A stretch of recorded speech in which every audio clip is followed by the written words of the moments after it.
नमस्कार। आज हमारे पास एक मरीज़ आए थे जिनको हेमीफेशियल स्पाज़म था।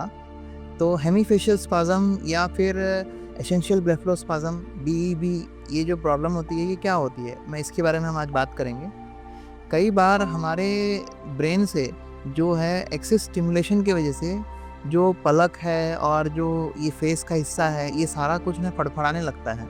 फड़फड़ाने की वज़ह से पेशेंट इस तरीके से कुछ करता है, जो कि इनवॉलंटरी मूवमेंट्स होती हैं। ये बहुत डिफ़िकल्ट होता है ट्रीटमेंट करना इसमें। कई बार ये सिर्फ़ आधे फेस में होता है या दोनों आँखों में होता है या पूरे फेस में होता है।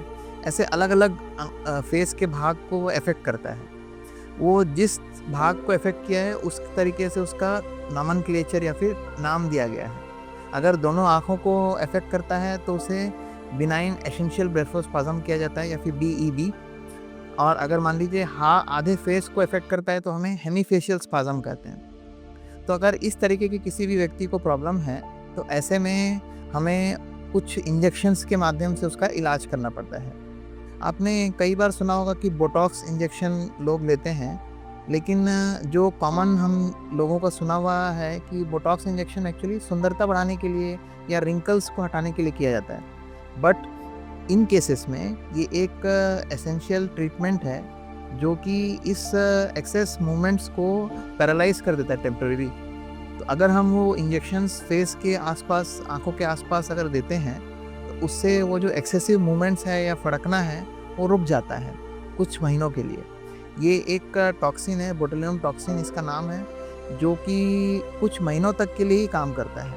जैसे मैंने अगर आज दिया, तो वो किसी व्यक्ति में हो सकता है कि 4 महीना काम करे, किसी व्यक्ति में हो सकता है 5 महीना काम करे तो अंदाज़न हम 4 से 5 महीना या 3 से 5 महीने के आसपास का हम ड्यूरेशन जो है एक्सपेक्ट करते हैं। तो अगर आपको ऐसा प्रॉब्लम है, जैसा हम इस वीडियो में देख रहे हैं कि पलक पूरी फड़फड़ा रही है, आई का फेस पूरा फड़फड़ा रहा है या आँखों फड़फड़ा रही हैं, आँख खोल नहीं पा रहे हैं, ऐसा कुछ अगर प्रॉब्लम है, तो एक बार अपने नज़दीकी आई स्पेशलिस्ट से मिलिए।